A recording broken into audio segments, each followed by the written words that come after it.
deal with the Mayor's monthly report first, and because I'd like to get through some relatively quick items so that we can structure things around Dame Fran's availability. So we'll just go on to the Mayor's report, and I will introduce it for that reason. And you will remember that we had quite a good discussion about the content, but it actually ended up being a workshop on the submission on the Aotearoa New Zealand infrastructure strategy, and so I said that I would include it as an attachment. So it's been submitted as a supplementary item. It was submitted on time. So if anyone wants to touch on any of the issues in the debate that follows, then you're more than welcome to. The introduction of my report is slightly critical of the approach that was adopted around He Whenua Taurikura, New Zealand's hui on countering terrorism and violent extremism. I think that central government would have found a benefit in engaging with both mana whenua, the local Muslim community who were affected, and also the council. If they'd consulted with us around the content and the construct of this first hui, I think that there would have been considerable benefit to be gained from that approach. I've spoken to a number of the community members who felt that the approach wasn't as respectful of the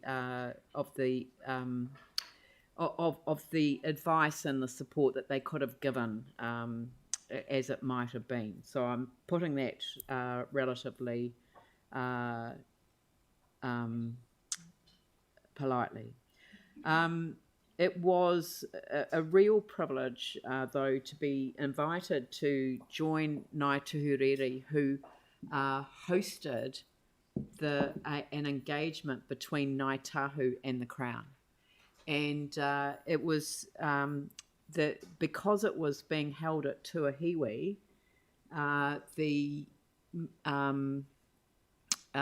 Te Marito, the Upoko, invited the three mayors and the chair of ECAN, so the three mayors that are part of the Greater Christchurch Partnership, to join him as a representation to central government of the strong collaborative relationship that we have developed.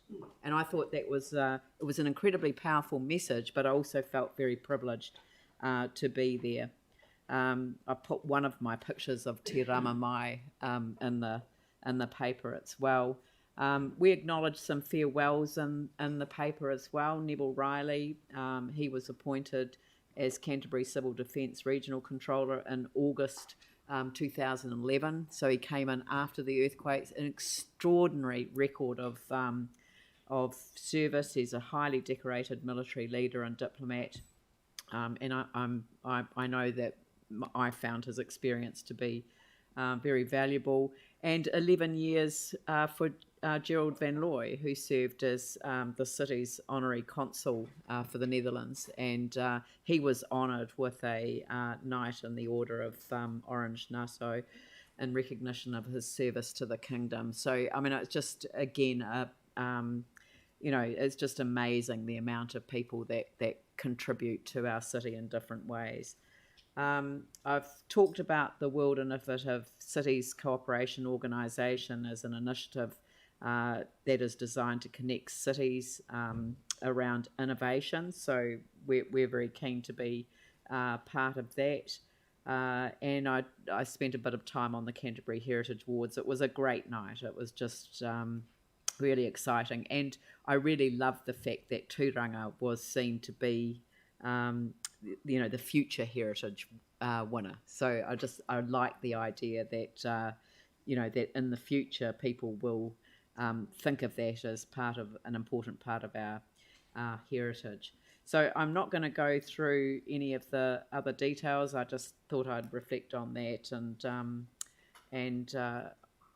open it up for questions. Jimmy Chen? No question, comments. No, I'll get it moved and seconded if that's the case. Second. Yep. Oh, sorry. And there's another recommendation is that I want the council to note that Councillor Sam McDonald is appointed to the Multicultural Party.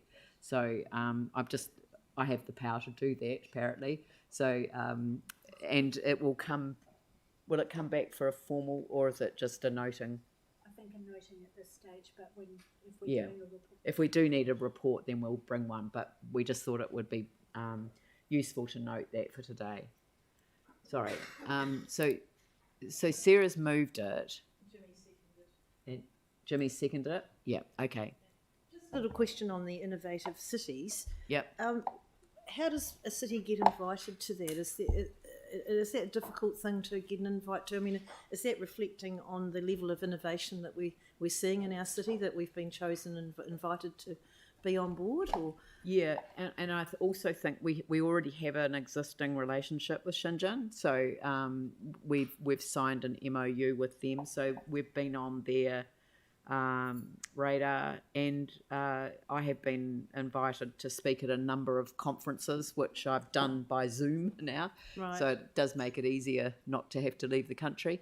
So we've been on their radar, and they've been aware that we are interested in innovation, networking, project work and research, and that there's a good alignment between us and Shenzhen. But there are other cities that are involved as well. Thank you. Jimmy. One question, because you particularly emphasize, would like to, after the Whenua Tarikura New Zealand Way on countering terrorism and violent extreme, because all those kind of table sessions very constructive, very kind of inclusive. I think that's very fantastic. But you suggest whether our council in citywide consider this one and would like to talk to the three committee first and bring this proposal to council. But I suggest that's a very good idea. But because this time the central government invited all those agencies, local government, particularly invited Naitahu, in some other agents. But my feeling is kind of multi-ethnic group, just few people attend those one. We should be consider all of them, because based on multicultural advice group, they particularly concerned, rather than focus on one group, should be all inclusive. Particularly, we mentioned social cohesion. This is my recommendation. Yeah, no, look, and actually, you've highlighted for something that I did meant to mention, and that is that one of the underlying questions was, what can communities, civil society and government, which is both public sector agencies and local government, do together to intervene early, prevent radicalisation and build strong communities that are resilient to extremism? This is why I think central government would have benefited from talking to local government about content, but that's by the by. I want us to hold our own series of conversations here in the city based on these themes, and I would like to invite the government to hold the next hui here in Christchurch again, and actually potentially address some of those underlying issues, which I don't think you can have a conversation with unless we're talking to our local community. So I'd really like us to do that. I've raised it with Te Pai Pikari Youth Standing Committee, and they are very keen, and I think they've just taken off, and I'd like to raise it with the Multicultural Committee and also with Te Hononga. So if we get this right, then it's a potential opportunity. So I'll just tell you what my thinking is that when Raf Manji and I went and visited the Mayor of London, Sadiq Khan, they had just released their report into exactly these issues around countering terrorism and violent extremism, exactly the same set of issues. But what they based their report on, their starting point, was an in-depth series of conversations. And it was a listening project.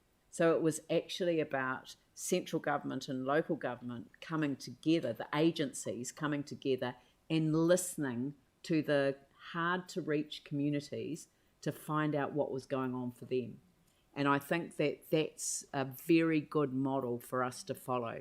I'll come back with a more in-depth proposal, but I do want to flag it with the 3 committees and then build from there, because it's not a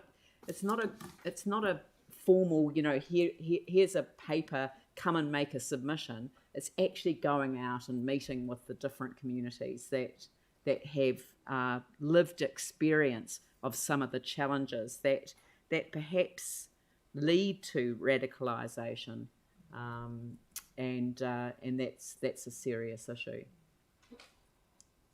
Yep, Sam. Oh, thanks, Leon. I just wondered, would you be able to touch on the APEC Live with Business forum that you talked about in there?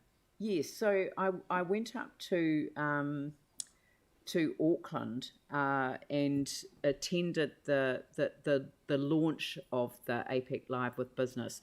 So the APEC, which is the business part of APEC, so that's Asia Pacific Economic Cooperation, which I'm assuming everyone knows from when I'm using the acronym, but the APEC is the business arm of that. And they have been involved in sort of the separate stream. So we haven't hosted APEC since, I think it was 1999. No, yeah, 90. No. It was 1989. Was it? No, Jenny Shipley was the Prime Minister. So it must have been 1999. Yeah, it must have been earlier in the year. And so this was the first time.